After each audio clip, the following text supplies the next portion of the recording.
Hi hello అందరికీ నమస్తే. Welcome back to our channel.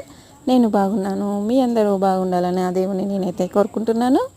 మీరు చూస్తున్నాయి వేరుశనక్కాయలు. ఇవి పచ్చి శనక్కాయలు ఈ వేరుశనక్కాయల్ని మనం ఉప్పేసి ఉడకబెడితే చాలా టేస్టీగా ఉంటాయి.